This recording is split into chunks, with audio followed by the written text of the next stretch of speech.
સંબંધો વારંવાર તૂટતા હોય તો એટલું યાદ રાખવું એ જરૂરી છે કે બુધવારે એક મુઠ્ઠી મગ પલાળીને પહેલો, બીજો, ત્રીજો કે ચોથો એવા બુધવારે એક મુઠ્ઠી મગ પલાળીને તમે પક્ષીઓને નાખી દેશો તો તમારા સંબંધોમાં ક્યારે પણ કોઈ પણ પ્રકારની તકરાર નહીં આવે. એવું કેમ થાય કે આપણે બધું સારું જ કરીએ છીએ તેમ છતાંય આપણા કામ અટકે છે? તો જે વ્યક્તિ ઓવર કોન્ફિડન્સમાં છે, જે વ્યક્તિના મનની અંદર એવું છે કે ના એ તો મેં કર લૂંગા, ક્યા બાત હે. હવે આવી બધી દરેક વ્યક્તિને એટલું યાદ રાખવું જરૂરી છે કે જ્યારે અમાસ હોય તે દિવસે એક દાડમ એ માતાજીના મંદિરે મૂકશે તો એનો જે ઓવર કોન્ફિડન્સ છે એ કંટ્રોલ થશે, અને કંટ્રોલ થશે તો એ યોગ્ય ડિસિઝન લઈ અને પોતાના કામમાં સફળતા. નજર લાગી જાય તો શું કરવું? બહેનોને એવું થાય કે હું તૈયાર થઈને જઉં છું ક્યાંક એટલે તરત મને નજર લાગી જાય છે, તો પગમાં 8 ગાંઠ મારીને કાળો દોરો બાંધો. જો પ્રેમ સંબંધમાં પણ બાપુ આવું કંઈ થતું હોય કે વારંવાર નિષ્ફળતા મળતી હોય, બ્રેકઅપ થઈ જતા હોય, તો પણ આ જ ઉપાય કરવો? એમાં તમારે દૂધની અંદર હળદર નાખીને પીવાથી કદાચ માની લો કે આ સમસ્યા આવતી હોય તો દૂર થશે. એટલે આપણને સવાલ સીધો શું થાય કે હું તો ભગવાનને આટલું ભજું છું તોય મને જ કેમ દુઃખ આવે છે?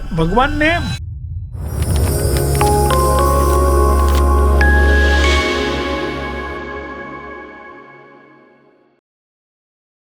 હેલો દોસ્તો, વેલકમ ટુ વીટીવીના સ્પેશિયલ એપિસોડ સમસ્યા આપની ઉકેલ બાપુના. આપણા બધાને જીવનમાં કોઈ ને કોઈ સમસ્યા સતાવતી હોય છે અને એટલે જ આપણે એના ઉકેલ શોધતા હોઈએ છીએ. પણ જો ઉકેલ આપનાર આપણી પાસે એવા ગેસ્ટ છે જેમની ચર્ચા દેશ વિદેશમાં છે.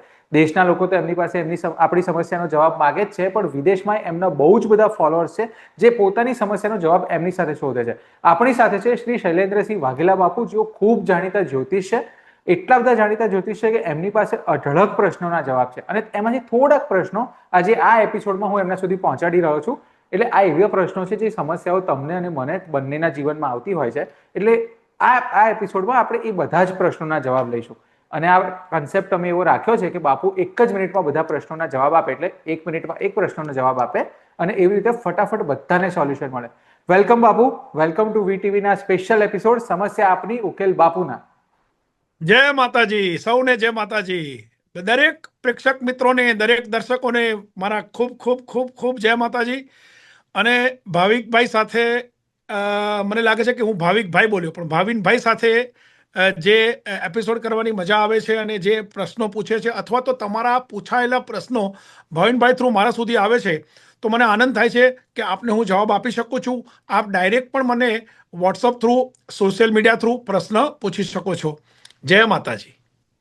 તો બાપુ હું ફટાફટ પ્રશ્નો તરફ શરૂ કરું, અને આપણે રેપિડ ફાયર પ્રકારનો કોન્સેપ્ટ રાખ્યો છે, એટલે તમારે દરેક પ્રશ્નોના જવાબ 1 મિનિટની અંદર આપવાનો પ્રયત્ન કરવાનો છે. જી. હે ને? તો ફરી એકવાર, લાસ્ટ એપિસોડ પણ આપણે રાશિથી શરૂ કર્યો છે અને આ વખતે પણ આપણને દર્શકોએ રાશિના 2-3 પ્રશ્નો પૂછ્યા છે. તો પહેલો પ્રશ્ન એવો છે કે રાશિ પ્રમાણે કોઈ વ્યવસાય નક્કી હોય ખરો, કે ધન રાશિનો હું વ્યક્તિ છું તો મારે મીડિયામાં જ કામ કરવું? ના, એવું ક્યારેય ન માનશો કે રાશિ પ્રમાણે કોઈ વ્યવસાય કરવો જોઈએ. નહીં તો પછી શું થશે કે તમે બંધાવી જશો, તમે એક ફ્રેમમાં બંધાઈ જશો કે ભાઈ મને તો કોઈ એસ્ટ્રોલોજરે કીધું છે કે મારે આ જ ધંધો કરવાનો, તો હવે એ જ ધંધામાં ધ્યાન આપશો. એટલે એવું ન કરશો. તમે એવું કરો, તમારામાં બહુ આવડત છે, શક્તિ છે, સ્કિલ છે, તમે કોઈ પણ ધંધો કરશો તો એ ધંધો તમને સફળતા આપશે. માટે રાશિ પ્રમાણે ધંધો કરવો એ હું એવું માનું છું કે યોગ્ય નથી. અચ્છા, ઘણીવાર બાપુ એવું થાય કે રાશિફળમાં તો બહુ સારું સારું લખ્યું હોય કે ભાઈ આજનો દિવસ તમારો સારો જશે, આવતો મહિનો સારો જશે, આખું વર્ષ જોરદાર જશે, પણ છતાંય અમુક ઘટનાઓ ખરાબ બનતી હોય છે. તો આપણને પછી સવાલ થાય કે પેલામાં તો સારું લખ્યું હતું, હવે આ ખરાબ ઘટના છે, તો આનું શું કારણ હશે? બસ એમાં પણ ન પડશો. ક્યાંય કોઈક જગ્યાએ માની લો કે ઘણી વખત ઘણા વિડીયો પણ જોઈને તમારા મનમાં એવું થતું હોય છે કે કોઈકનો વિડીયો જોયો એટલે તમને એમ થઈ જાય કે હવે તો હું આવું જ કરું સોશિયલ મીડિયા થ્રુ, અથવા તો તમે ક્યાંય પણ વાંચો છો અને રાશિફળ જોવો છો અને રાશિફળમાં તમને એમ લાગે છે કે મારા માટે સારું નથી લખ્યું, પણ એ જનરલ લખેલું હોય છે. તમારી રાશિમાં રાશિની સાથે સાથે ચંદ્રની સાથે સાથે ગુરુ પણ જોવાનો હોય, એની સાથે સૂર્ય પણ જોવાનો હોય, બીજા બધા ગ્રહોનું પણ એક સમજો ફળ મળે છે. માટે માત્ર એ વાંચી અને તમે કોઈ નેગેટિવ સોચમાં ન જતા રહેતા, નેગેટિવ વિચારોમાં ન જતા કે જેથી કરીને ભવિષ્યમાં તમે કોઈ સારું રિઝલ્ટ ન મેળવી શકો. એટલે એમાં પડશો નહીં. હવે એક મહિલાનો એવો પ્રશ્ન છે કે મને છે ને ઘરમાં હંમેશા નકારાત્મક ઉર્જાનો અનુભવ થાય છે, તો એને સકારાત્મક ઉર્જામાં કેવી રીતે ફેરવવી અથવા આનો ઉપાય શું કરવો? જ્યારે કોઈ પણ બેનને ઘરની અંદર એવું થતું હોય કે મને હંમેશા નકારાત્મક ઉર્જા અથવા તો નેગેટિવિટી અહીંયા ફીલ થાય છે, તો સૌથી પહેલાં એ યાદ રાખવું કે તમારા મંદિરની અંદર બહુ બધા ભગવાન હોય, એ ભગવાનને ઓછા કરી નાખો, મંદિર તમે સ્વચ્છ રાખો અને મંદિરની અંદર અગરબત્તીની જે રખિયા પડી હોય એ બધું સાફ અને સુથરું રાખશો, તો હું એવું માનું છું કે એ નેગેટિવિટી તમારી દૂર થશે થશે થશે અને થશે. થશે જ. એટલે આ બધા પ્રયત્નો કરીને એટલે આપણું થોડુંક થોડુંક તો એમ પણ ઘર ચોખ્ખું હોય ને તો આપણને સારું લાગવા જ લાગે. એક્ઝેક્ટ, તમે ધેર યુ આર. અને હા, અને તમે કયો એ ઉપાય કરીએ એટલે તો ચોક્કસ ફાયદો થાય. હવે બાપુ ફાયદો એક થાય. યુઝરનો એવો પ્રશ્ન છે કે મારી કુંડળી પરથી એવું ખબર પડે કે મારો ભાગ્યોદય ક્યારે થશે? આ ચોક્કસ તમારી કુંડલી ઉપરથી તમારો ભાગ્યોદય તમે નક્કી કરી શકો છો. તમે કોઈ સારા એસ્ટ્રોલોજરને, કોઈ વિદ્વાન બ્રાહ્મણ પાસે જશો, કોઈ એવા એસ્ટ્રોલોજર કે જે એસ્ટ્રોલોજર તમને મિસગાઈડ નહીં કરે, જે એસ્ટ્રોલોજર તમને ક્યાંક ખોટી વાત નહીં કરે અને તમને છેતરે નહીં, એવી વ્યક્તિ પાસે જશો તો ચોક્કસ તમારી કુંડળી, તમારો ભાગ્યોદય ક્યારે છે એ બતાવી શકે છે. બસ માત્ર તમારે એક સારા અને સાચા એસ્ટ્રોલોજર શોધવાની જરૂર છે. તો બાપુ હવે આ છે ને, અહીંયા હું એક મને જે પ્રશ્ન અત્યારે વાતચીતમાં ઉભ્યો ને એ પૂછી લઉં કે નસીબ ઉપર વિશ્વાસ રાખવો કે જ્યોતિષ ઉપર, કે નસીબમાં છે એ જ મળવાનું છે, જ્યોતિષ એને ક્યાં બદલી શકવાનું છે? આવી ઘણી માન્યતાઓ હોય છે કે જ્યોતિષ આપણું ભવિષ્ય થોડી બદલી શકશે. ના ના, તમારી પાસે એ જ આવડત છે, તમારી પાસે એ જ કળા છે, તમારી પાસે એ જ ટેલેન્ટ છે, છતાં પણ તમને જ્યાં સુધી સમય નથી તમારો આવતો ત્યાં સુધી તમને મળતું નથી. એટલે હું હંમેશા એવું કહું છું કે નસીબની સાથે સાથે એસ્ટ્રોલોજી પણ તમારા ભાગ્યને બદલવામાં બહુ જ ફળ આપે છે, બહુ જ ભાગ્ય તમારું બદલવામાં એ રોલ કરે છે. માટે આ યાદ રાખજો, નસીબ અને ભાગ્ય બંને પેરેલલ ચાલશે તો જ તમારા જીવનમાં સફળતા મળશે. તો આપણે બાપુ હિન્દુ સંસ્કૃતિમાં, સનાતન સંસ્કૃતિમાં કર્મનો સિદ્ધાંત પણ છે કે આપણે જેવું કર્મ કરીએ એવું ફળ મળે, અને કર્મ હોય આપણે બધા અહીંયા જ ભોગવવાના છે. તો પછી નસીબમાં જે લખાયેલું છે એ સાચું, એ જ કર્મો આપણને કરાવે છે, કે પછી નસીબ અને કર્મ આ બંનેમાંથી વધારે પાવરફુલ કોણ? પહેલા તો આપણે એ નક્કી કરવાનું કે કર્મ એટલે શું. કર્મ એટલે માત્ર ઘંટડીઓ વગાડવી કે આરતી ઉતારવી કે મંદિરે જવું એ જ કર્મ? ના. કર્મ એટલે તમે કોઈને મદદ કરો. કર્મ એટલે તમે ક્યાંક ને ક્યાંક કોકના કામમાં આવો છો, કોઈક એવું કાર્ય કરો છો કે જેનાથી કોઈકને શાંતિ મળે છે, એ એક સારું કર્મ છે. માત્ર કર્મ કરવાથી જ તમારું ભાગ્ય બદલાય છે એવું નથી, ભાગ્ય ભૂમિથી પણ બદલાય છે. એટલે આ યાદ રાખજો કે કર્મ કરવા જ જોઈએ. સારા કર્મ કરો, હંમેશા સારા કર્મનું ભાથું તમને આવતા ભવમાં મળે છે. પણ એનો મતલબ એ નથી કે માત્ર ઘંટડીઓ વગાડવાથી કે પૂજા પાઠ કરવાથી કે આરતી કરવાથી જ તમને મળે છે. તમારે મહેનત કરવી એ પણ જરૂરી છે, અને સાચી દિશામાં મહેનત કરવી એ જરૂરી છે. તો છે ને બાપુ, ઘણી વખત એવું પણ થાય કે સારું કાર્ય કરતા હોઈએ આપણે દાન પુણ્ય કરતા હોઈએ, ભગવાનની પૂજા ઉપાસના કરતા હોઈએ, એમ છતાંય આપણા પોતાના કાર્યો છે ને જલ્દી પૂરા ના થતા હોય, એમાં કંઈ ને કંઈ રૂકાવટ થતો. આ મને ખબર છે કે આ બહુ બધા લોકો સાથે થતું હશે, મારી સાથે થાય છે. તો એવું કેમ થાય કે આપણે બધું સારું જ કરીએ છીએ તેમ છતાંય આપણા કામ અટકે છે? આપણે જ્યારે કોકને કંઈક આપીએ છીએ ને તે વખતે આપણા મનની અંદર એક ઈચ્છા હોય છે કે મેં આજે ભગવાનને 1.25 કિલો પેંડા ધર્યા તો મારું આ કાર્ય થઈ જશે. માટે એની પાછળની એક ઈચ્છા, એની પાછળની એક અપેક્ષા એ પ્રકારની હોય છે કે હું આવું કરીશ તો મને આવું મળશે. તો એવું કર્યા વગર તમે નિસ્વાર્થ કોઈ પણ પ્રકારની સેવા કરો. અને સેવામાં એવું નથી કે તમારે કોઈને ખવડાવવું એ જ સેવા છે. તમે ફિઝિકલ પણ સેવા કરી શકો છો, કોઈની પાસે જઈ શકો છો, કોઈને આશ્વાસન આપી શકો છો, કોઈની સાથે વાતો કરી શકો છો, કોઈને સારું લાગે એવું કંઈક કરી શકો છો. જો આવું પણ કરશો ને તો પણ તમને ફળ મળશે. પણ કંઈ પણ વસ્તુ તમે કોઈ પણ જગ્યાએ કોઈ પણ ફ્રૂટનું તમે ઝાડ વાવશો તો તરત તો તમને ફ્રૂટ નથી મળવાના. તો એના માટે તમારે વેઇટ કરવાનું છે. બસ સારા કાર્ય કરતા રહો, તમને ચોક્કસ ભગવાન ફળ આપશે અને આપશે જ. છે ને, મારા દાદા દાદી એવું કહેતા કે ચિત્રગુપ્તનો ચોપડો છે ને એમાં બધું લખાય કે તમે શું સારું કર્યું ને શું ખરાબ કર્યું, ને જ્યારે ઉપર જઈએ ને ત્યારે એનો હિસાબ થાય. હવે જેમ જેમ સમજણ થઈ એમ એમ કર્મનો હિસાબ તો અહીંયા જ છે, કર્મનો સિદ્ધાંત જ એ છે. પણ શું ખરેખર એવું છે બાપુ કે ભગવાન પણ આપણને આપણા કર્મ પ્રમાણે જ મહેનત કરે છે કે મદદ કરે છે? ના, એવું નથી. દાદા દાદીની વાત સાચી છે કે તમે જે કંઈ પણ કરો છો એનું તમને ફળ ચોક્કસ મળે જ છે. પણ એનો મતલબ હું ફરી તમને કહું છું કે એવું નથી કે તમે અહીંથી લઈ લીધું ને અહીંયા કોકને આપી દીધું એટલે તમને સારું ફળ મળશે. બસ માત્ર એટલું યાદ રાખો કે તમને પોતાને પણ આનંદ આવવો જોઈએ, તમને પોતાને પણ એવા પ્રકારનું કાર્ય કરતા આનંદ આવવો જોઈએ, અને તમારા કાર્યથી સામેવાળી વ્યક્તિના જીવનમાં પણ સારું થાય. આવું કરશો તો હું ચોક્કસ માનું છું કે ચિત્રગુપ્તના ચોપડામાં પણ તમારી બેલેન્સ શીટ સરખી થશે, અને બેલેન્સ શીટ જ્યારે સરખી હશે તો જીવનમાં ક્યારેય તકલીફ નહીં આવે. બરાબર. મેં છે ને એક બોલિવૂડનું પિક્ચર જોયું હતું ને એમાં એવું બતાવતા હતા કે તમારું પુણ્ય છે ને સફેદ કલરનો બોલ છે, એ બાઉલમાં ભરાતું જાય તો પુણ્ય ભરાય, અને તમારું પાપ છે ને બ્લેક કલરનો એક બોલ છે, એ બાઉલમાં ભરાતું જાય. તો છે ને ત્યારે મને એવો વિચાર આવ્યો કે જો હું પાપ થઈ ગયા છે મારાથી કોઈથી, પણ હું થોડાક સારા કામ કરું તો એ પાપ માઇનસ થાય ખરા? એટલે મારો કહેવાનો ભાવાર્થ એ છે કે શું ભૂતકાળના કોઈ સારા કે ખરાબ કર્મો છે એ ભવિષ્યમાં અસર કરવાના? એવું છે કે તમે જ્યારે તમે પોતે નક્કી કરો છો કે મારાથી આ ભૂલ થઈ છે, એનું પશ્ચાતાપ કરશો તો ચોક્કસ ભગવાન તમને માફ કરશે. ભગવાન તો એક એવું તત્વ છે કે તમને હંમેશા તમારી સાથે રહે છે. તમે કદાચ ભૂલ પણ કરી છે, પણ એ ભૂલ કર્યા પછી વારંવાર એની એ જ ભૂલ કર્યા કરો તો કદાચ ભગવાન માફ ના કરે. પણ જો કદાચ માની લો કે તમને એવું લાગે કે મેં ભૂતકાળમાં આવું કંઈ કર્યું હતું ને એનું તમે સાચા હૃદયથી સાચા દિલથી પશ્ચાતાપ કરો છો, ભગવાન પાસે જઈને પ્રાર્થના કરો છો, માફી માંગો છો, તો ચોક્કસ તમને એમાંથી તમને મુક્તિ મળે છે અને તમારા જીવનમાં આગળ સારું કાર્ય તમે કરી શકો એવી શક્તિ પણ મળે છે.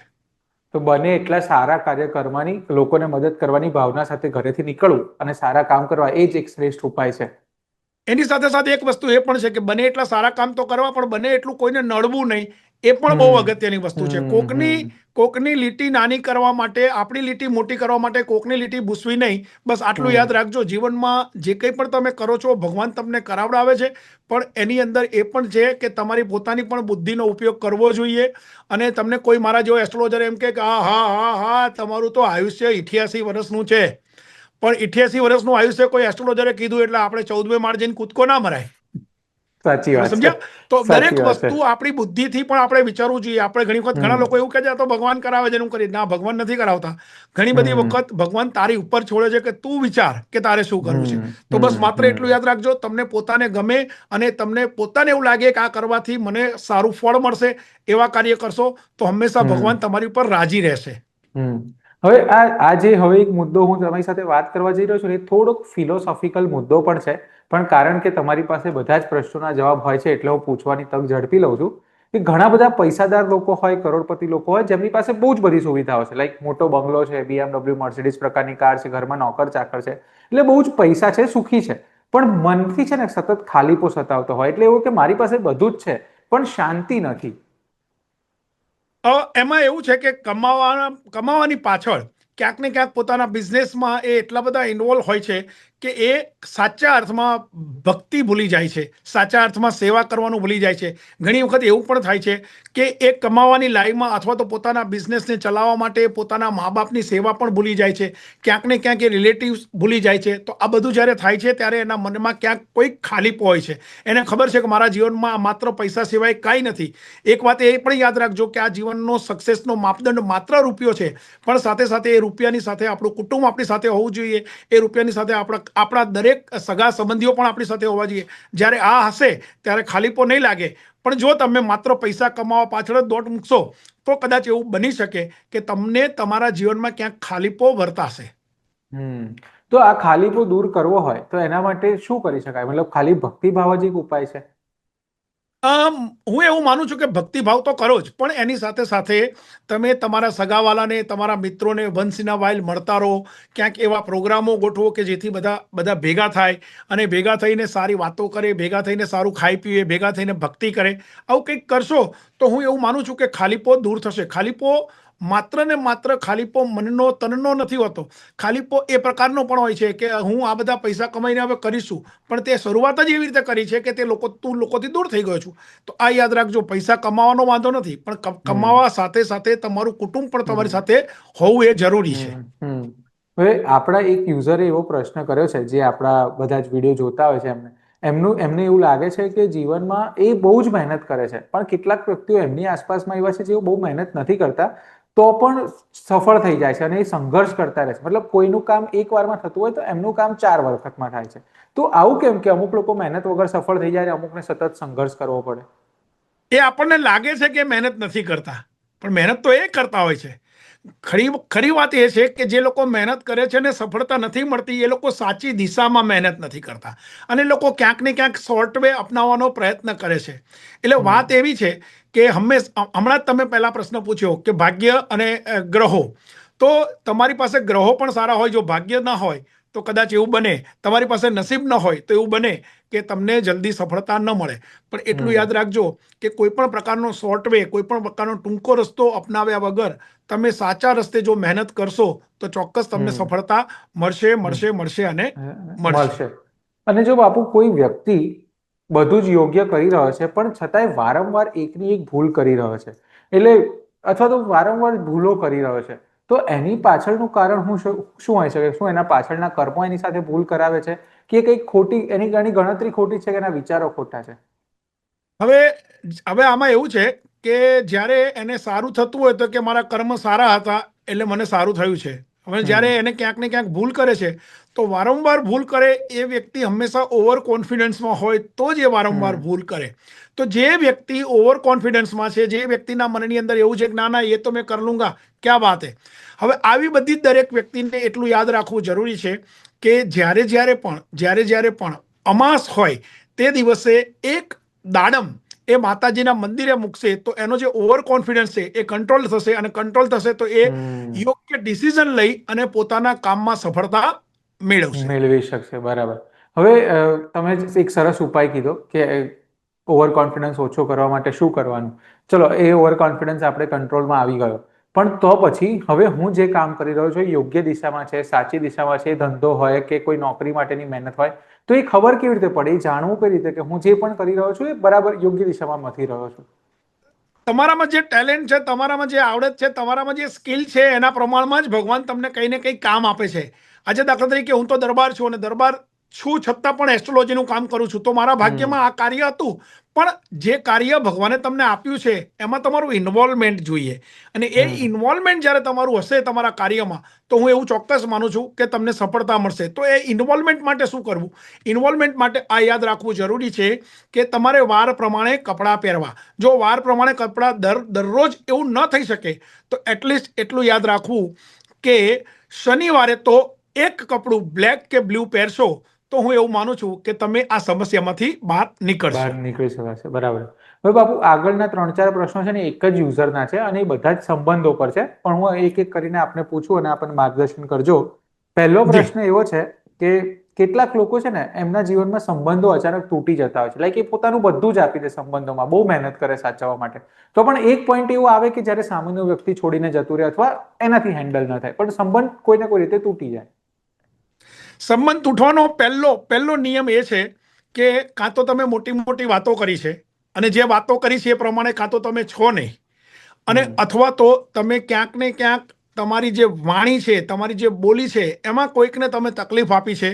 આ વારંવાર થવાથી ક્યારેક સંબંધ તૂટે છે. એટલે સૌથી પહેલી વાત તો એ છે કે જો તમારા જીવનમાં આવું થતું હોય, સંબંધો વારંવાર તૂટતા હોય, તો એટલું યાદ રાખવું એ જરૂરી છે કે બુધવારે એક મુઠ્ઠી મગ પલાળીને તમારી જે જન્મ તારીખ હોય, માની લો કે જન્મ તારીખ પહેલી છે અથવા તો એકનો સરવાળો થાય છે તો પહેલા બુધવારે, તમારી જન્મ તારીખનો સરવાળો 2 થાય છે તો બીજા બુધવારે, 3 થાય છે તો ત્રીજા બુધવારે, એવી રીતે પહેલો, બીજો, ત્રીજો કે ચોથો એવા બુધવારે એક મુઠ્ઠી મગ પલાળીને તમે પક્ષીઓને નાખી દેશો તો તમારા સંબંધોમાં ક્યારે પણ કોઈ પણ પ્રકારની તકરાર નહીં આવે અને નહીં આવે. નહીં આવે, નહીં આવે. અને ઘણા લોકોને સંબંધોમાં એવું થતું હોય છે કે એમને સારું પાત્ર મળતું હોય, મિત્ર હોય, પાર્ટનર હોય, કે કલીગ હોય, કે પછી કોઈ બોયફ્રેન્ડ ગર્લફ્રેન્ડ હોય, પણ સામેનું વ્યક્તિ બહુ જ સારું હોય, પણ એ વ્યક્તિ છે ને એને ડિઝર્વ જ ન કરતી હોય, અથવા પોતે કોઈ એવી ભૂલ કરતી હોય કે સારા લોકો ગુમાઈ દેતી હોય, તો આની પાછળ શું કોઈ જ્યોતિષીય કારણ છે કે શું હોઈ શકે? આની અંદર એવું છે કે તમારા ભાગ્યમાં ક્યાંક ને ક્યાંક એવું લખ્યું હોય કે તમારા જીવનની અંદર જે વ્યક્તિ આવી છે એ વ્યક્તિ એ પ્રકૃતિની હોય કે એને ક્યાંક ને ક્યાંક એવું લાગતું હોય, અસંતોષ લાગતો હોય, એને હંમેશા એના જીવનમાં અસંતોષ લાગતો હોય કે મારી પાસે આનાથી પણ વધારે સારું પાત્ર હોવું જોઈએ, અથવા તો મળે એવું લાગે છે, અથવા તો મારા જેવા કોઈ એસ્ટ્રોલોજર પાસે ગયા હોય અને અમે લોકોએ એને મિસગાઈડ કર્યું હોય કે કરી હોય અથવા તો કર્યો હોય કે ભાઈ તમારા જીવનમાં તો આ જ પ્રકૃતિના વ્યક્તિ હશે, આવો હશે, તેવો હશે. પણ જો કદાચ હું એવું માનું છું કે એવું તમારા મનમાં લાગતું હોય કે તમને જે યોગ્ય વ્યક્તિ મળવો જોઈએ એના કરતાં કંઈક જુદી વ્યક્તિ મળી છે, તો તમે એ વ્યક્તિને તમે જે યોગ્ય માનો છો એવો બદલી શકો છો, અથવા તો તમે એવું કરી શકો છો. તો એના માટે માત્ર એટલું કરવાની જરૂર છે કે તમારે દર સોમવારે એક ગ્લાસ કે એક કપ ઠંડુ દૂધ પીવાથી તમારા મનના જે વિચારો છે એ પ્રમાણે તમારું પાત્ર બદલાશે અને તમને સંતોષ થશે. જો પ્રેમ સંબંધમાં પણ બાપુ આવું જ કંઈ થતું હોય કે વારંવાર નિષ્ફળતા મળતી હોય, બ્રેકઅપ થઈ જતા હોય, તો પણ આ જ ઉપાય કરવો? મને એવું લાગે છે કે પ્રેમ સંબંધમાં પણ જ્યારે તમને આ પ્રકારનું લાગતું હોય તો એમાં તમારે દૂધની અંદર હળદર નાખીને પીવાથી કદાચ માની લો કે આ સમસ્યા આવતી હોય તો દૂર થશે. બરાબર બરાબર. હવે છે ને તમે બહુ બધા જુદા જુદા ઉપાય કહો છો, પણ ઘણી વખત એવું થાય કે આવા ઉપાય અજમાઈએ ને, કોઈના જ્ઞાન સામે શંકા નથી કરતો હું, પણ એવી એક લાગણી હોય કે બહુ બધા ઉપાય કરે છે, બહુ બધો પ્રયત્ન કરે છે, પણ કોઈ લાભ પણ નથી થતો એનાથી. એમાં એવું થાય છે કે જ્યારે તમે કરો છો, જ્યારે તમને કોઈ એક વ્યક્તિ એમ કહે છે કે તમારે આમ કરવાનું, તે વખતે તમે સહર્ષ સ્વીકારી લેજો, હા હા અરે કરી લઈશું બાપુ. પછી 2-4-5 બુધવાર જતા રહે, 2-5 સોમવાર જતા રહે, યાદ ના આવે, અથવા તો કરતી વખતે મનમાં એવું થાય કે યાર આનાથી શું થશે, કંઈ નહીં થાય. એટલે પહેલા તો તમારે તમારા પોતાનામાં વિશ્વાસ રાખવાનો છે. કારણ કે બહુ જ બધા લોકોના ઉપર એક્સપેરિમેન્ટ કર્યા પછી જ્યારે હું તમને આ વાત કરું છું તો ઘણા બધા લોકોને રિઝલ્ટ મળે છે. આજે હું આટલા બધા દેશોમાં ચાલુ છું એસ્ટ્રોલોજર તરીકે, એનો મતલબ એ થયો કે ક્યાંક ને ક્યાંક લોકોને મારામાં શ્રદ્ધા છે, વિશ્વાસ છે, અને હું જે કંઈ પણ વાત કરું છું એમાં કોઈ પણ પ્રકારનો ખર્ચો નથી. દૂધ પીવું તો સારું છે, હળદર પીવી તો સારી છે. તો આ બધું કરવાથી પણ તમે વિશ્વાસ સાથે આગળ વધશો તો ચોક્કસ હું એવું માનું છું. કારણ કે હંમેશા યાદ રાખજો, એસ્ટ્રોલોજી એ સાયકોલોજી છે. તમે પોતે મનથી નક્કી કરશો કે ના હવે તો મારે સારું થવાનું જ છે, કારણ કે હું આ હળદર પીવું છું કે કારણ કે હું દૂધ પીવું છું માટે થશે. એટલે ઘણી વખત એવું છે કે ઘણા લોકો કહે છે ખરા કે અરે હોય બાપુ અમે કરી લઈશું, પણ પછી કદાચ ભૂલી જાય છે, નથી કરતા, 2-4 વખત એ મિસ કરી જાય છે, એટલે એને રિઝલ્ટ ના મળે. પણ હું એવું માનું છું કે કન્ટિન્યુ કરશો તો તમને રિઝલ્ટ મળશે. અને શ્રદ્ધા રાખવી સૌથી વધારે ઇમ્પોર્ટન્ટ છે કે હા શ્રદ્ધા મને રાખવી એ બહુ કોઈ. જરૂરી છે. જી. હા.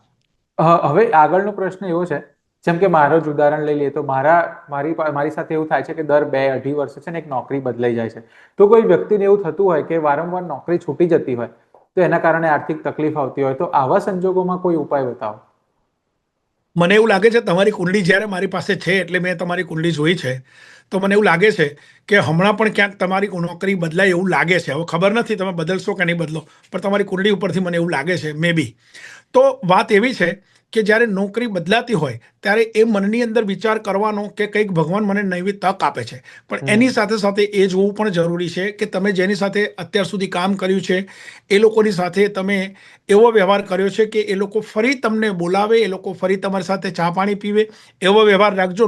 નોકરી બદલવી એ ખોટું નથી, પણ નોકરી બદલવા માટે એની સાથે તકરાર કરવી એ ખોટું છે. એટલે નોકરી બદલવી અને તમને કદાચ પ્રમોશન મળે તો હું તો એવું માનું છું કે જે જગ્યાએ તમે કામ કરો છો એ લોકો પણ તમારી પર ખુશ થશે કે ના ભાઈ ચલો તમને પ્રમોશન મળે છે, તમે ચોક્કસ આગળ વધો.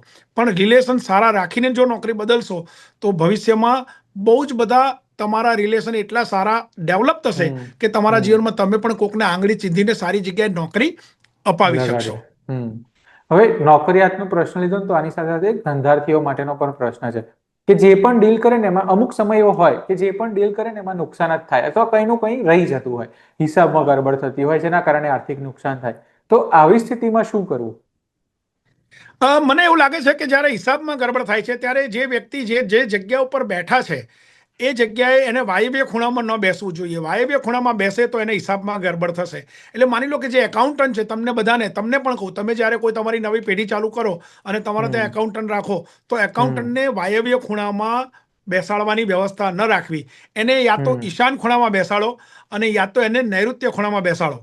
પણ બને ત્યાં સુધી એને ઈશાન ખૂણામાં જ બેસાડશો તો કોઈ પણ પ્રકારના હિસાબમાં ગડબડ થશે નહીં. નહીં નહીં, બરાબર. એક હ્યુમન તરીકે છે ને એવું થાય કે આપણે જ્યારે પણ કોઈ નિર્ણય લેવાનો હોય ને ત્યારે હંમેશા આપણે ડબલ માઇન્ડેડ થઈ જઈએ કે એવું થાય કે સાલું કયામાં ફાયદો વધારે, કયામાં નુકસાન ઓછું. તો આવું નિર્ણય લેવામાં તકલીફ પડતી હોય એના માટે તમે શું સલાહ આપો છો? જ્યારે તમને નિર્ણય લેવામાં તમને પ્રોબ્લેમ થાય છે એનો મતલબ કે તમારા ડિસિઝન પાવર વીક છે. ડિસિઝન પાવર વીક હોય તો એ યાદ રાખવું કે જ્યારે પણ તમારે નિર્ણય લેવો છે તે વખતે તમે ક્યાં બેસીને તમે આ વિચાર કરો છો. માની લો કે તમારા ઘરમાં તમે વ્હાઇટ કલરના કપડાં પહેરી નૈઋત્ય ખૂણામાં બેસી અને આ બાબતનો વિચાર કરશો તો હું એવું માનું છું કે તમે યોગ્ય ડિસિઝન લઈ શકશો અને ચોક્કસ તમને એવો નિર્ણય મળશે કે જે નિર્ણયથી ભવિષ્યમાં તમારું ભલું થશે. થશે થશે થશે. હવે એક આગળનો પ્રશ્ન છે ને એના ઉપર આપણે લાસ્ટ એપિસોડમાં વાત કરી હતી. પિતૃદોષનો પ્રશ્ન છે અને તમે કહ્યું હતું કે પિતૃદોષ જેવું કંઈ હોતું નથી. પણ એક મહિલાનો ફરી એકવાર પ્રશ્ન છે, એટલે તમે જો એમની શંકાનું સમાધાન કરી શકો. એમનું એવું કહેવું છે કે એમના સંતાનો સાંભળતા નથી, એમનું માનતા નથી, કયામાં નથી. તો શું આ પિતૃદોષનું પરિણામ હોઈ શકે? પહેલા તો એ છે કે જ્યારે આવું કંઈ થાય એટલે અમે તરત જ કહી દઈએ છીએ કે તમારા પિતૃદોષ છે, એટલે તમારા બાળકો તમારું માનતા નથી. એટલે થોડીક લિંક આની સાથે એવી જોડાયેલી છે કે તમે તમારા મા બાપનું નહોતું માન્યું, એટલે હવે તમારા છોકરા તમારા મા બાપનું નથી માનતું. પણ હું એવું માનું છું કે મા બાપ તો હંમેશા યાદ રાખજો કે માવતર એ માવતર છે. માવતર કમાવતર ક્યારેય ન થાય. છોરું કછોરું થાય પણ માવતર કમાવતર ન થાય. એટલે જ્યારે પણ આવું બને છે કે તમારા બાળકો જ્યારે પણ એવું બને છે કે તમારા બાળકો તમારી વાત સાંભળતા નથી, તો એટલું યાદ રાખો કે તમારે ત્યાં કામ કરવા આવતી વ્યક્તિ, તમારે ત્યાં જે કંઈ પણ વ્યક્તિ કામ કરવા આવે છે, ઇવન મેલ હોય કે ફિમેલ હોય, માની લો કે ઘણા ગૃહિણીઓ હોય, માની લો કે આ કોઈ પ્રશ્ન ગૃહિણી બહેનનો છે, તો એમને ત્યાં કોઈ માની લો કે એવા બેન આવે છે કે જે બેન કદાચ કચરા પોતા કરવા માટે આવે છે કે કંઈક ઘરનું કામ કરવા માટે આવે છે, તો એવા બેનને ખાસ કરીને પૂનમના દિવસે તમારે એના બાળકો માટે ચવાણાનું દાન કરવું. ચવાણાની અંદર દરેક પ્રકારના કઠોળ આવે છે, અને એટલું બધું ચવાણું ના આપવું કે એક જ દિવસમાં છોકરો ખાઈ જાય માંદો પડે. એટલે 50 ગ્રામ કે 100 ગ્રામ ચવાણું આપવું અને એક પાર્લેનું બિસ્કિટનું પેકેટ આપવું. બસ આટલું કરશો તો કદાચ હું એવું માનું છું કે તમારા બાળકોમાં એમાં ફેરફાર આવશે અને તમારા બાળકો તમારી વાત સાંભળતા થશે.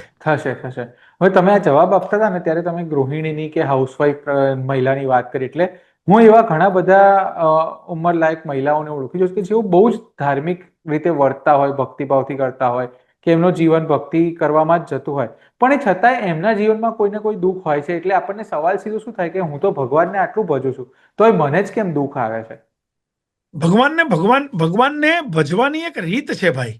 તમે એવું માનતા હોય કે ભાઈ હું તો આખો દાડો કંઈ કામ નથી, બસ આખો દાડો માળા જ કર્યા કરું છું, પણ માળા કરતી વખતે એનું ધ્યાન બીજી જગ્યાએ હોય, ભક્તિ વખતે એનું ધ્યાન બીજી જગ્યાએ હોય. એટલે વાત એવી છે કે તમારે ભક્તિ કરવી છે તો ભક્તિ તમારી ભગવાનમાં ઇન્વોલ્વ થઈને કરો.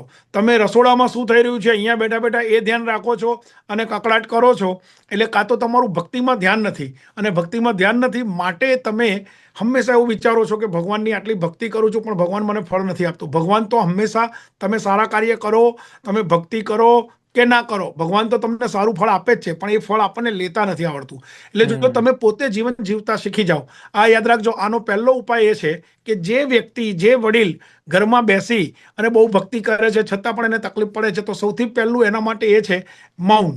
એને ઓછું બોલવું, અને જ્યારે પણ એ માળા કરે તો માળા કરતી વખતે 100% કોન્સન્ટ્રેશન એનું માળામાં હોવું જોઈએ, ધ્યાન એનામાં હોવું જોઈએ. બસ આટલું કરશે તો આ સમસ્યા દૂર થશે અને થશે. બરાબર છે. આ પેલી આપણી કહેવત છે ને કે મન મંદિર મને જીવ જોડામાં, એવું ના હોવું જોઈએ. એના કરતા મન ચંગા તો કથરોટ મેં ગંગા, એવા પ્રકારનું હોવું જોઈએ. ક્યાં વાત હે, તમારી કથા બેસાડવી પડશે. ના, હું તો તમારી પાસેથી શીખી રહ્યો છું. પણ એક બેનનો હજી એક પ્રશ્ન છે. એમણે એવું કહેવું છે કે નજર લાગી જાય તો શું કરવું? એટલે હું આને છે ને થોડું અલગ રીતે મૂકું કે આગળ પણ નકારાત્મક એનર્જીની વાત કરી, તો શું આવું કોઈ નકારાત્મક એનર્જી કે લોકોની ઈર્ષા એવું કંઈ ખરેખર હોય છે ખરું? અને હોય છે તો એનાથી બચવાનો ઉપાય શું? હા, ચોક્કસ લોકોની ઈર્ષા હોય છે, અને નજર લાગવાની વાત આવે છે તો એમાં હું માનતો નથી, પણ છતાંય બહુ જ બધા લોકોના મનમાં એવું થાય છે કે ભાઈ અમને, ખાસ કરીને બહેનોને એવું થાય કે હું તૈયાર થઈને જઉં છું ક્યાંક એટલે તરત મને નજર લાગી જાય છે. તો આ યાદ રાખવું એ જરૂરી છે કે જો તમને એવું લાગતું હોય તો પગમાં 8 ગાંઠ મારીને કાળો દોરો બાંધો, અને બહેનોએ લેફ્ટ પગ પર, ડાબા પગ ઉપર 8 ગાંઠો મારવાની, અને પછી એ દોરો પગમાં બાંધી દેશો તો કદાચ આ નજર લાગવાની જે વાત છે એમાંથી તમને મુક્તિ મળશે. અને તમારા બાળકોને કદાચ માની લો કે એવું લાગતું હોય તો એને ગળામાં કાળો દોરો પહેરાવો. કારણ કે આ વાતમાં હું માનતો નથી, નજર લાગવી એ વાતમાં માનતો નથી, પણ બહુ જ બધા લોકોના મનની અંદર આ વાત હોય છે કે અમારા બાળકોને નજર લાગી, મને નજર લાગી, તો કદાચ આ વસ્તુથી એને નજર લાગવી ઓછું લાગશે. વાત આવે છે ઈર્ષાની, તો ઈર્ષા તો ચોક્કસ આ સ્વભાવ છે લોકોનો, લોકો સ્વભાવ લઈને આવ્યા છે ઈર્ષાનો. તો એક વાત એ ચોક્કસ છે કે એવી વાત લોકોની સાથે ન કરશો કે જે વાતથી સામેવાળી વ્યક્તિને ઈર્ષા આવે. જો આવી વાતો કરવાની ઓછી કરી નાખશો તો તમે ઈર્ષાનો ભોગ ઓછો બનશો. નહીં બનાય. બરાબર છે. એટલે જ કદાચ એવું કહ્યું છે કે સારું કામ કરતા હોઈએ ને ત્યારે જ્યાં સુધી ન થઈ જાય ને ત્યારે બહુ વધારે લોકોને ન જણાવવું. એક્ઝેક્ટ. હવે આ એક પ્રશ્ન તો એક યુઝરનો જ છે, પણ આઈ થિંક મને લાગે છે બહુ જ બધા લોકોને એ પોતાના પ્રશ્ન લાગશે કે જીવનમાં છે ને મને હંમેશા બધું મોડું મળે છે. તો એનું શું કારણ? આની પાછળ શું ભાગ્યનો કોઈ ખેલ છે? જેમ કે કોઈને ગ્રેજ્યુએટ થઈ ગયા હોય કે ડિગ્રી કરી લીધી હોય તો નોકરી મોડા મળે, નોકરી બરાબર મળી ગઈ હોય તો લગ્ન મોટી ઉંમરે થાય, લગ્ન થઈ ગયા હોય તો બાળક મોડું થાય, એટલે બીજું બધું જ છે ને ડીલે ચાલતું હોય એમના જીવનમાં. તો આવું કેમ હોઈ શકે અને આનો ઉપાય શું? એમણે એવી વ્યક્તિને જ્યારે એવું લાગે છે, કોઈ પણ વ્યક્તિને એવું લાગે છે કે મારા જીવનની અંદર દરેક વસ્તુમાં હોર્ડલ્સ આવે છે, મારા જીવનમાં દરેક વસ્તુ પ્રોપર ટાઈમે નથી થતી, મારા જીવનમાં દરેક વસ્તુ માટે સમય મારે આપવો પડે છે, તો એમણે સૂર્યની આરાધના કરવાની છે. રોજ સવારે ઉઠીને ઉગતા સૂર્યના દર્શન કરવાના છે અને 11 વખત ઓમ સૂર્ય દેવાય નમઃ, ઓમ સૂર્ય દેવાય નમઃ આમ રાખી હાથ મોઢા ઉપર ફેરવી લેવાનું છે. બહુ જ જલ્દી એને એના કામની અંદર આ જે કંઈ પણ પ્રોબ્લેમો છે, પ્રોબ્લેમોમાંથી મુક્તિ મળશે અને એનું કામ હંમેશા સમયસર થવા લાગશે. થશે. હવે ઘણા ઘરોમાં કે ઘણા પરિવારોમાં એવું હોય કે કોઈ વૃદ્ધ વ્યક્તિ હોય ને સતત બીમાર રહેતું હોય, અથવા પરિવારમાંથી કોઈને કોઈ માણસ વારંવાર બીમાર પડતું હોય, તો આની પાછળ ઘરનું વાસ્તુ જવાબદાર છે કે ગ્રહો જવાબદાર છે? આમાં જે વ્યક્તિ બીમાર પડે છે એના ગ્રહો પણ જોવાના હોય અને સાથે સાથે વાસ્તુ પણ જોવાનું હોય. પણ આ વાત યાદ રાખવી જરૂરી છે કે જે વ્યક્તિ બીમાર પડે છે એ વ્યક્તિને શક્ય હોય ત્યાં સુધી ફ્રીજનું પાણી ના આપો. ફ્રીજનું પાણી જ્યારે કોઈની પણ કુંડળીની અંદર ગુરુનો કંઈ પણ સમસ્યા હોય તો ફ્રીજનું પાણી પીવાથી ગુરુ એને આડઅસર ક્યાંક ને ક્યાંક ખોટું રિઝલ્ટ આપે છે. તો પહેલાં તો એને એ યાદ રાખો અને એની સાથે ઘરની અંદર જો કદાચ વાસ્તુ ઇમ્બેલેન્સ હોય તો મેં પહેલાં પણ તમને કીધું છે કે મીઠું નાખીને પોતા કરો અને જે કંઈ પણ વૃદ્ધ જે બીમાર છે એની જે દવાઓ જે બહાર દેખાય છે એ દવાઓ ડ્રોઅરમાં મૂકી દેશો તો આ સમસ્યામાંથી મુક્તિ મળશે. બરાબર.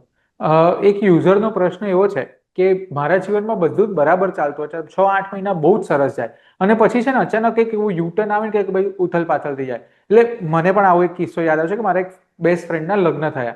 લગ્ન પછી હનીમૂન પીરિયડ ચાલતો હતો, એટલે 3-1 મહિના તો બધું જ સારું ચાલ્યું. 3 મહિના પછી અચાનક મને ફોન આવ્યો કે ભાઈ મારા છૂટાછેડા થયા. એટલે બધું જ આમ સારું ચાલતું હોય, સરસ લાગતું હોય ને અચાનક આવા ફેરફાર જીવનમાં કેમ આવી જાય? તો આવા લોકોએ શું કરવું જોઈએ? જ્યારે કોઈ વ્યક્તિને એવું લાગ્યા કરે છે કે મારા જીવનમાં બધું સરસ ચાલે છે પણ આગળ જતા થોડા સમય પછી એમાં તકલીફો થાય છે, તો એવી વ્યક્તિઓએ યાદ રાખવું જોઈએ કે દર મહિનાના બીજા સોમવારે શિવજીના મંદિરે, એટલે મહિનામાં એકવાર શિવજીના મંદિરે જઈ મધનો અભિષેક કરવો જોઈએ. જે મધનો અભિષેક કરશે તો હું એવું માનું છું કે એના જીવનમાં શિવજીના આશીર્વાદ હશે, એનો રાહુ સારો થશે, મધથી શુક્ર સારો થશે. એટલે એને જે કંઈ પણ સફળતા મળવી જોઈએ અથવા તો જે સફળતા મળી છે એ ટકવી જોઈએ, એ ટકશે.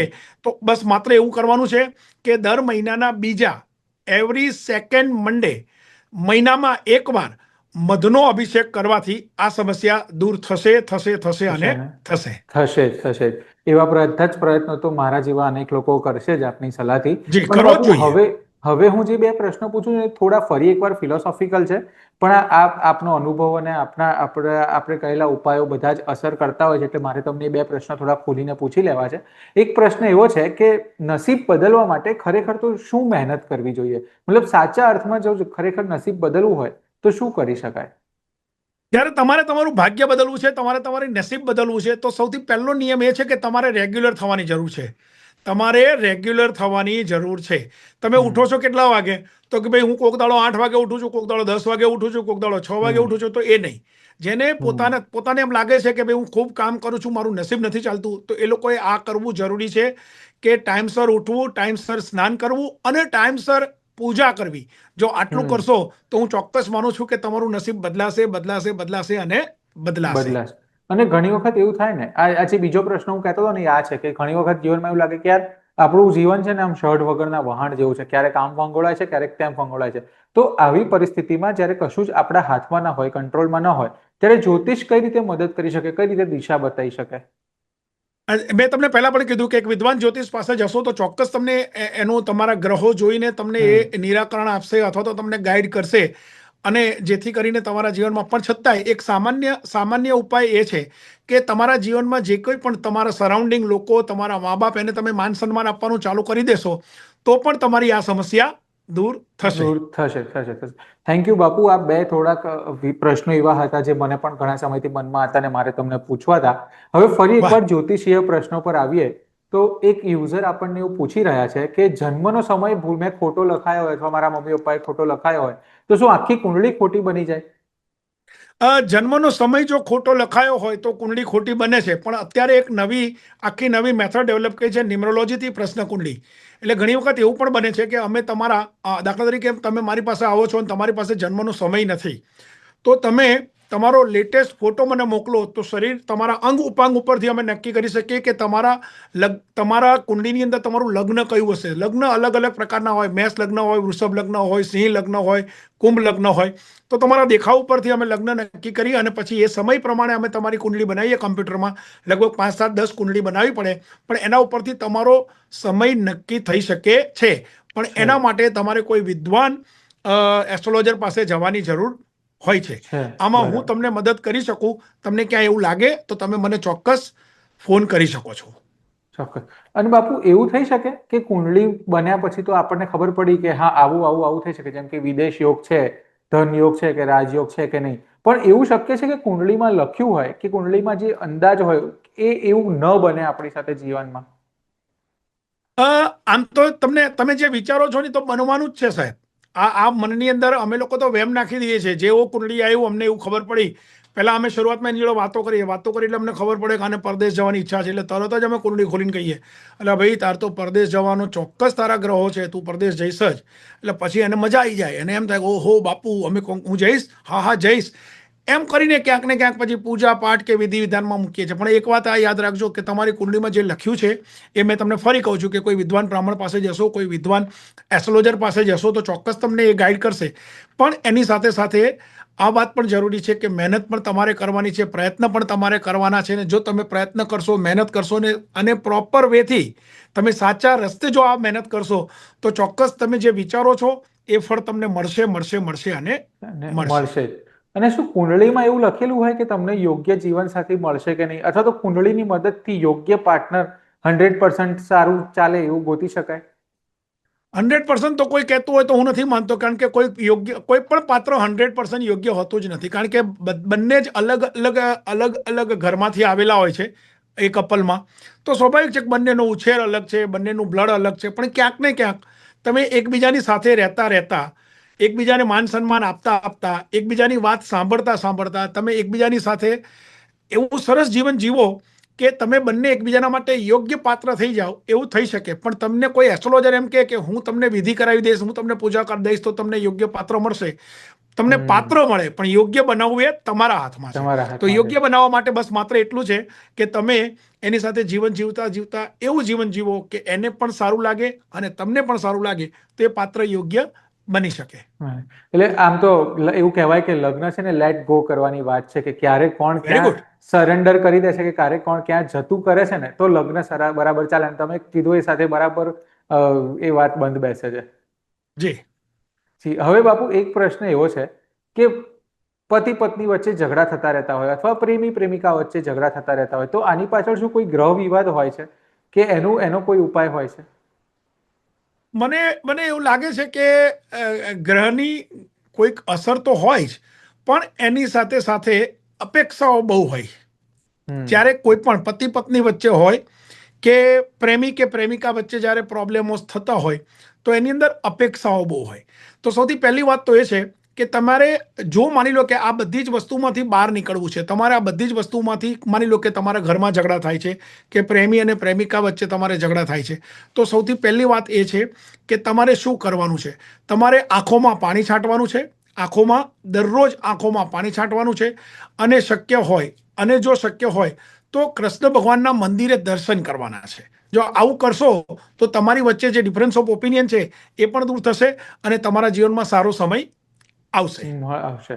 હવે આપણા એક લિસનર છે, વ્યુઅર છે, એવું પૂછી રહ્યા છે, આ શબ્દ મેં પણ પહેલી વાર સાંભળ્યો છે કે બંનેની કુંડળીમાં ભકુત દોષ હોય તો શું લગ્ન ટાળવા જોઈએ? હવે આ પાછું ફરીથી હું એ જ કહું છું કે કોઈક વખત યોનિમાં તકલીફ હોય, કોઈક વખત નાડી દોષ હોય, કોઈક વખત ભકુટ હોય.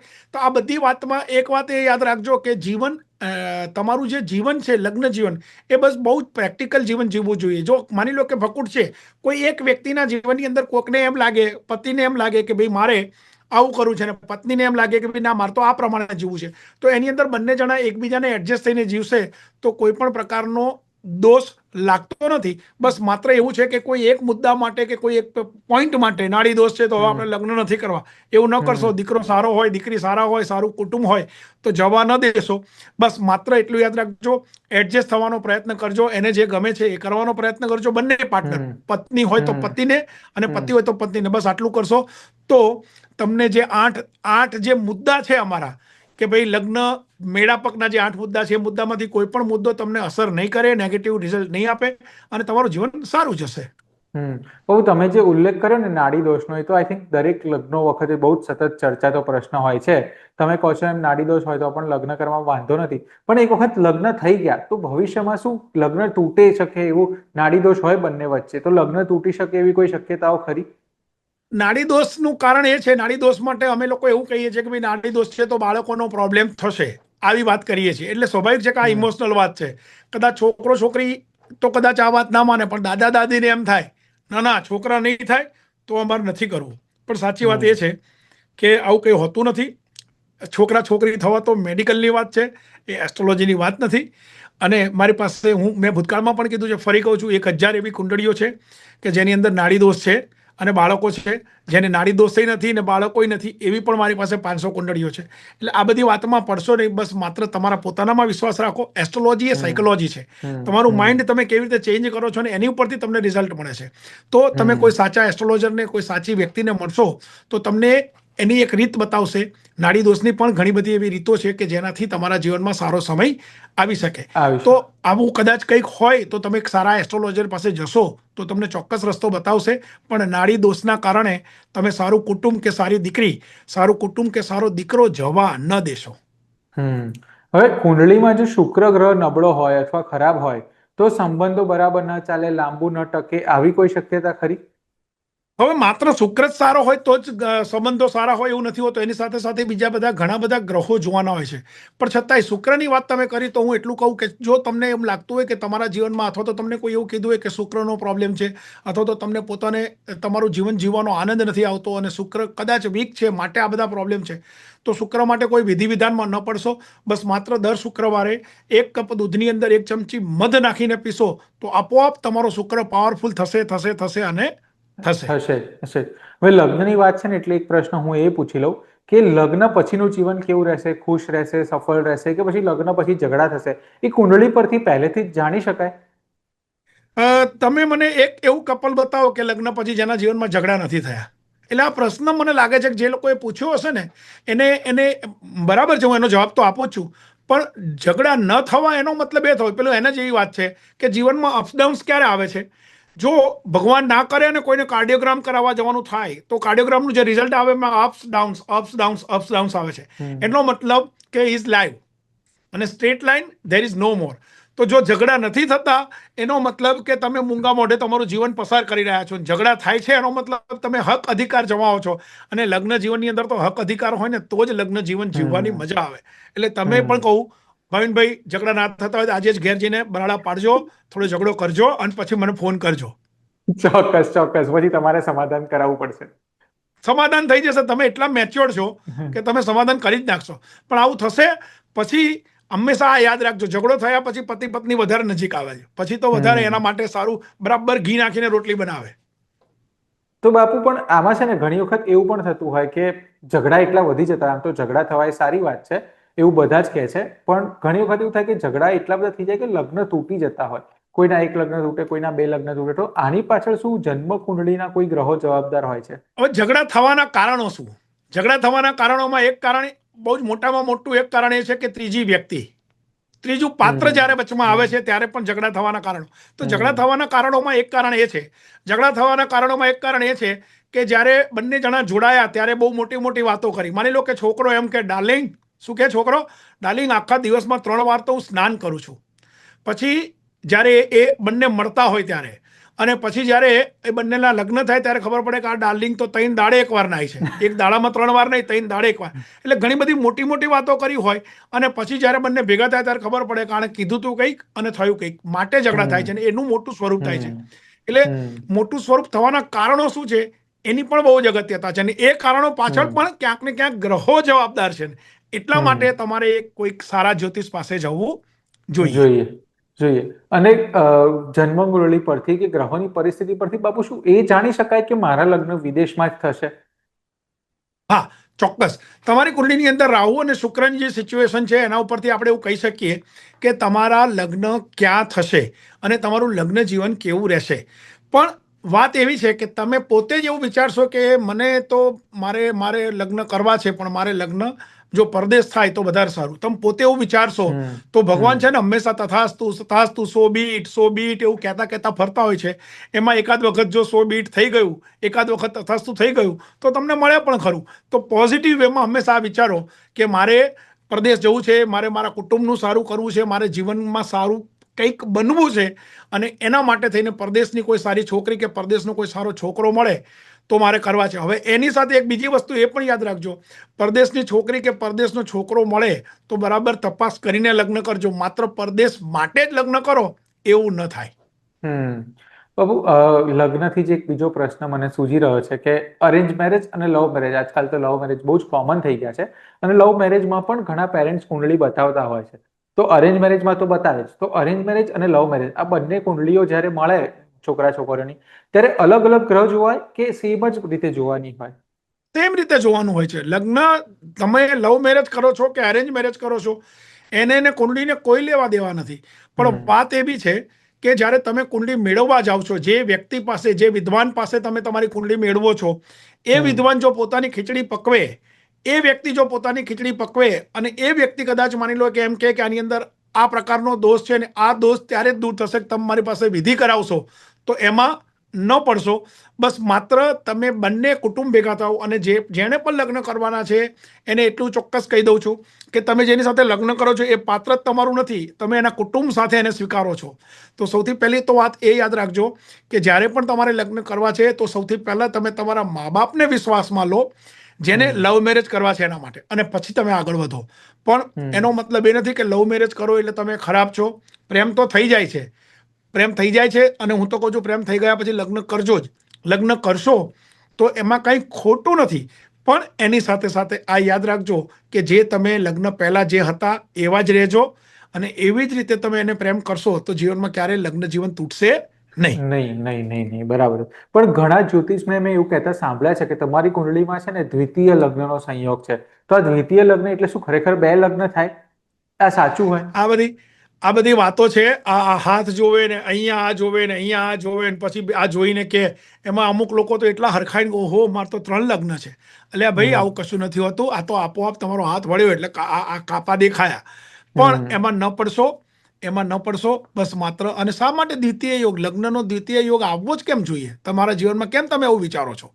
હા, તમે એવું વિચારો ને કે આજે મારી પાસે મારુતિ છે તો એના કરતાં સારી ગાડી આવે એવો યોગ હોય. આજે હું મારા ત્યાં 5 માણસને જોબ આપી શકું છું તો હું 25 માણસને જોબ આપી શકું એવો કોઈ યોગ હોય, એવું કંઈક વિચારો. પણ દ્વિતીય યોગ છે તમને કોઈ એસ્ટ્રોલોજર એમ કે તમારા જીવનમાં તો 2 લગ્ન છે અથવા તો તમારે કુંભ લગ્ન કરવાના, અર્ક લગ્ન કરવાના, તો આ બધી વાતમાં પડશો નહીં.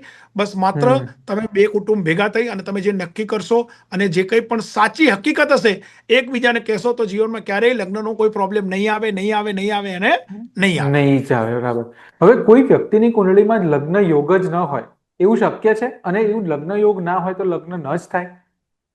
આપણે જ્યારે જન્મ લઈએ છીએ એ પહેલા તો કોઈ જ બતાવવા ગયા નથી કે જન્મ યોગ છે કે નહીં.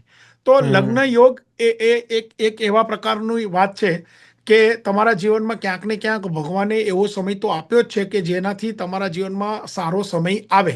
પણ કદાચ તમે એ સમય ચૂકી જાઓ છો, તમે એ સમય ચૂકી જાઓ છો માટે તમે લગ્ન નથી કરી શકતા. ઘણી વખત એવું બને છે સારું નરસું કરવામાં આપણે પાત્ર જવા દઈએ છીએ. સારું નરસું કરવામાં, મને ગઈકાલે ઓસ્ટ્રેલિયાથી કોઈ ભાઈનો ફોન આવ્યો. એમણે મને એવું કીધું કે બાપુ તમારી વાત મેં સાંભળી હોત તો આજે હું સુખી હોત, કારણ કે જે તે વખતે નાડી દોષના નામે મને કોઈ એક છોકરી સાથે લગ્ન ન કરવા દીધી. એ છોકરી મને બહુ ગમતી હતી. અત્યારે એ વાતને 15 વર્ષ થઈ ગયા. એ છોકરીને ત્યાંય બાળકો છે, મારે ત્યાંય બાળકો છે. વાત એવી છે કે આવું કોઈ વાતમાં પડશો નહીં. બસ જિંદગીમાં આ યાદ રાખજો કે તમે જે વિચારો છો એ વસ્તુ થશે. લગ્નની બાબતમાં તમે સારું વિચારશો તો તમારા પણ લગ્ન થશે, પણ એ સમયને ધ્યાનમાં રાખીને કરજો. એવું ન થાય સારું નરસું કરવામાં તમે એ પાત્ર જવા દો. હવે આ છેલ્લો પ્રશ્ન છે અને આ પણ લગ્નને લગતો જ છે કે જો કુંડળીમાં લગ્ન યોગ હોય અને તેમ છતાંય કોઈના લગ્ન ન થતા હોય તો એનું કારણ શું હોઈ શકે? બસ મેં તમને એ જ કીધું એ પ્રમાણે લગ્ન યોગ છે એનો મતલબ કે ભગવાને એને ચાન્સ તો આપ્યો, ભગવાને એને ચાન્સ આપ્યો લગ્ન કરવાનો, પણ એ બે વખતે એ મોઢું ધોવા ગયો. એ બે વખતે એણે એવું વિચાર્યું કે ના ભાઈ મને તો આ નથી ગમતી. અથવા તો દીકરી હોય તો દીકરા નહીં, અરે ના ના આ માણસ તો નહીં. મેં તો એવો વિચાર્યો હતો કે રાજકુમાર હોય, હાથી લઈને આવશે. અલ્યા ભાઈ તું લગ્ન તો કરે, હાથી શું ઘોડાઈ લાવશે. પણ મૂળ વાત આ છે કે તમે પ્રોપર સમયે સારું નરસું કરવામાં રહી જાઓ છો, અથવા તો તમને કોઈક એવી વ્યક્તિએ પ્રોમિસ કરી હોય કે હું તારી સાથે લગ્ન કરીશ, પછી એ જતો રહે ને તમે એકલા રહી જાઓ છો.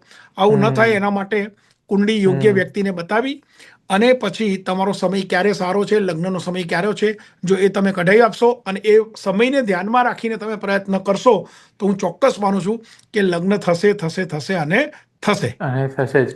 બાપુ, થેન્ક યુ સો મચ. આ એપિસોડમાં તમે અમને આટલો સરસ ટાઈમ આપ્યો અને રેપિડ ફાયરની જેમ જવાબ આપ્યા, છતાં પણ એવા જવાબ આપ્યા, એવા ઉપાય બતાવ્યા જેનાથી ખરેખર લોકોનું જીવન બદલાતું હોય. મારું દર્શકોને એક જ કહેવું છે કે જો તમને પણ કોઈ પ્રશ્ન હોય તો આ એપિસોડ દરમિયાન તમને વારંવાર બાપુનો નંબર જોવા મળ્યો હશે, એની ઉપર તમે સંપર્ક કરી શકો છો. આ ઉપરાંત આ વિડીયોની કમેન્ટમાં પણ તમે સવાલ પૂછી શકો, જેના બાપુ પણ જવાબ આપશે અને અમે પણ આગળના એપિસોડમાં તમારા પ્રશ્નો સીધા જ એમને પૂછીશું. બાપુ, થેન્ક યુ સો મચ આ એપિસોડમાં અમારી સાથે જોડાવા માટે.